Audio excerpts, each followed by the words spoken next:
Um dos clichês de inimigos mais comuns dos videogames certamente são os zumbis. Crie cerca de 10 a 15 modelos de zumbi, copie-os em hordas gigantes e os envie contra os jogadores. Isso não é necessariamente algo ruim, já que existem tanto jogos incríveis de zumbi quanto jogos ruins. Só os de Resident Evil são todos bons. Sem dúvida, jogadores de todo o mundo podem divertir com jogos que permitem descarregar cartuchos inteiros em centenas de mortos-vivos para assim derrotá-los. Contudo, os melhores jogos de zumbi fazem com que os jogadores temam os mortos-vivos. Mas aqui eis a questão. Quais são os zumbis mais difíceis que os jogadores enfrentam? Uns títulos conseguiram criar tipos de zumbis genuinamente aterrorizantes, seja pelo seu visual ou pela forma como funciona. De qualquer forma, eles conseguem ser assustadores. E é por isso que no vídeo de hoje nós vamos descobrir e separamos para você os melhores ou mais difíceis zumbis de se enfrentar. Então vai deixando seu like e se inscrevendo no canal,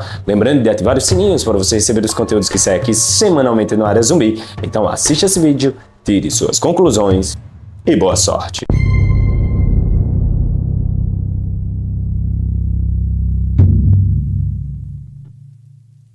Em Dead Rising 2 não é difícil encontrar zumbis, pois praticamente todos os lugares estão cheios deles. No entanto, esses são membros básicos da horda. O que realmente são perigosos aparecem mais tarde na forma de gás zombie ou zumbis gasosos. Essas criaturas não parecem muito diferentes dos zumbis comuns do jogo, exceto por serem mais corpulentas, porém elas são mais assustadoras por serem extremamente letais. Esses monstros são mais rápidos, causam mais dano e ainda expelem sangue nojento que atordoam o personagem depois de morto. Em 7 Day to Day, o jogo fica progressivamente mais difícil quanto mais tempo o jogador sobrevive. Um dos desafios crescentes é a introdução de inimigos mais perigosos como os Fairy Ride. Essas criaturas inspiram medo por vários motivos. Primeiro, elas têm uma aparência grotesca, mais importante, elas podem correr o tempo todo e são incrivelmente fortes. Essa força permite que destruam paredes de base de jogador, tornando-se ainda mais assustadoras.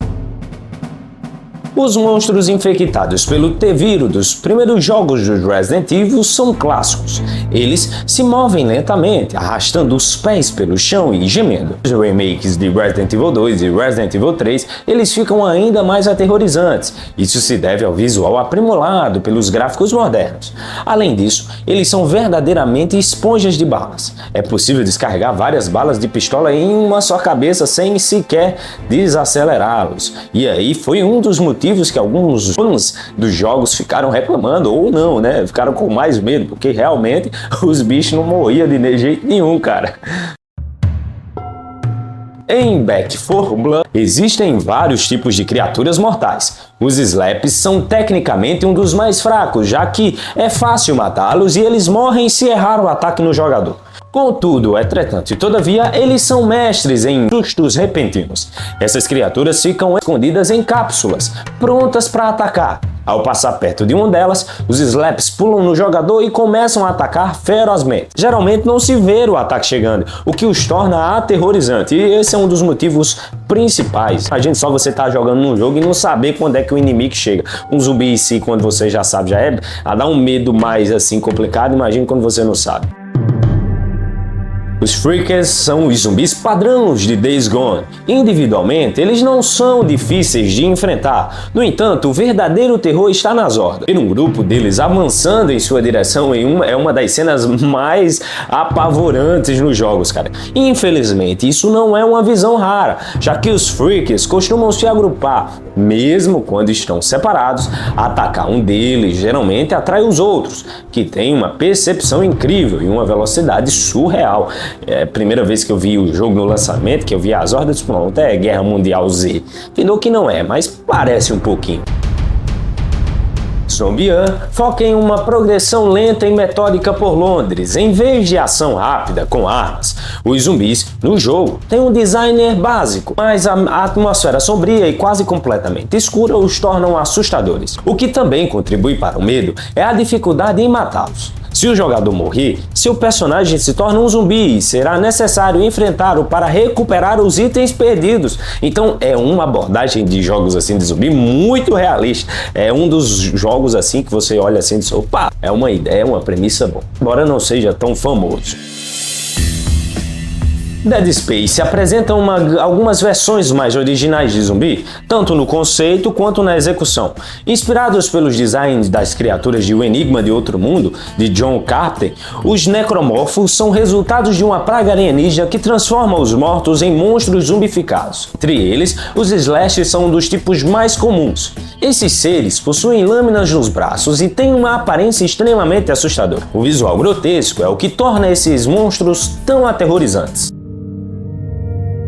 Imagine se o simbiote Venom da Marvel se fundisse com o T-Vírus dos jogos anteriores de Resident Evil. Essa é a melhor descrição para os The Moldes de Resident Evil 7. Sem muito aviso, essas criaturas aparecem de repente no jogo, chocando o jogador. Eles se tornam os inimigos principais pelo resto da aventura em Resident Evil 7 e nunca mais são fáceis de derrotar. Pelo contrário, é um zumbi extremamente peculiar, diferentemente das outras versões de Resident Evil.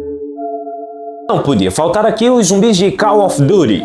O famoso modo dos zumbis de Call of Duty Black Ops sempre apresentou um universo rico em lore. Esses cenários é acompanhado por uma horda limitada de zumbi e quebra-cabeças insanos, até que o jogador seja derrotado pelo cansaço. Os gritos distorcidos, gemidos e a presença constante desses zumbis mantém o jogador em estado de alerta. A qualquer momento, um deles pode surgir de uma parede e pegá-lo de surpresa. Aqui eu acho que todo mundo já assistiu ou já jogou o modo zumbi do Black Ops 3, cara, naquela cidade que é cheia de lava, aí ou se não no posto de gasolina, quando o ônibus lhe deixa pra trás, ali você vê desespero, cara. Ali é onde a mãe chora, ali é onde o filho chora e a mãe não vê. Principalmente quando você ou tá com seu amigo que ele foi embora e você tenta atravessar o caminho, e aí quando você tenta atravessar, tá lá o zumbi macaco. Aí quando você tenta atravessar o caminho a pé, aí o zumbi macaco fica subindo em cima de você, tentando lhe matar. É um desespero total e quem já jogou o Black Ops 3 sabe do que eu tô falando. Os zumbis de Daylight não são tão ameaçadores durante o dia. Porém, à noite surgem os voláteis, zumbis mais evoluídos e letais que os transformam o jogador em um verdadeiro pesadelo. Se tava fácil, começa a ficar difícil. Essas criaturas são mais parecidas com monstros mutantes do que com zumbis tradicionais. Derrotá-los é impossível, mas exige as armas certas e muitas habilidades. Na maioria das vezes, a melhor escolha é correr e buscar segurança. Em outras palavras, corre, negada! O primeiro zumbi de Resident Evil é um momento icônico do terror nos jogos. Seja na versão clássica para PlayStation ou nos diversos remakes, Resident Evil fez história no gênero survival horror, e um dos motivos foi a criação de inimigos genuinamente assustadores. Contudo, poucos zumbis na série conseguem igualar o impacto do primeiro encontro com esses mortos-vivos. Os ângulos da câmera, a trilha sonora e o lento movimento de cabeça e dos olhos do zumbi criam uma atmosfera de puro medo. Não é à toa que esse momento rivaliza com o terror clássico de Jorge Romero. Desde então, nem mesmo antagonistas como o Nemesis ou o Mr. X alcançaram o mesmo nível de terror sem suas introduções respectivas. Embora, nos remakes agora, o Nemesis correndo atrás de você é tenso, viu? Eu gostaria de merendar, se tem algum lanche para me comer. Os necromorfos já são assustadores por si só. Agora imagine um que não pode ser morto, independentemente do que o jogador faça.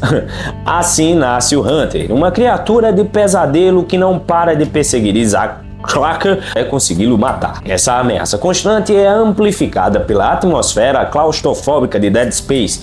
Enfrentar o Hunter não é apenas um teste de habilidades, mas também uma experiência que coloca os nervos do jogador à prova para saber se você tem ou não, de fato, um coração bom. Em Dead Space 2, ou melhor, o 2, os jogadores foram apresentados a vários novos tipos de necromorfos, incluindo os Stalkers. Apesar de não serem indestrutíveis como os Hunters, eles conseguem ser ainda mais assustadores. Comparáveis aos Velociraptors, os Stalkers são a causa dos sustos dignos de um ataque cardíaco. Essas criaturas têm outro fator aterrorizante: seus gritos altos e chocantes ao atacar. Além disso, nunca caçam sozinho. Se o jogador encontrar e eliminar um, pode ter certeza que os seus irmãos ou irmãs dele estão prontos para um ataque de vingança.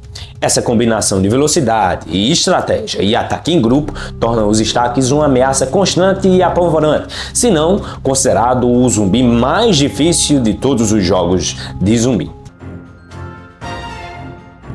Então esse foi o vídeo, eu espero que você tenha gostado. Se você gostou, deixe o seu like, se inscreva no canal, lembre de ativar os sininhos, diga aí qual jogo faltou, qual zumbi é mais difícil. Aqui faltou alguns jogos de zumbi nessa lista. E aí, o que você acha? Comenta aí embaixo que a gente vai estar lendo tudo. Nos últimos dias nós não tivemos vídeos por um motivo muito nobre, vamos dizer assim. Eu estou sem voz, você está vendo? Eu tenho que aumentar o tom mais 2 vezes para conseguir falar para a câmera um pouco, com a voz um pouco melhor para você entender o que eu estou falando. Então o motivo foi mais por isso, eu não podia falar tão rapidamente. Então, muito obrigado por você que esperou com paciência. O importante é que nós estamos aqui revoltando, regravando os vídeos para o canal Área Zumbi. Então, muito obrigado por você que assistiu o vídeo até aqui. Lembre de se inscrever, se inscreva no canal, cara, deixa o like. Eu peço o like, você não deixa, tem que deixar o like. Muito obrigado, até a próxima, valeu, falou e fui! Cuidado, viu?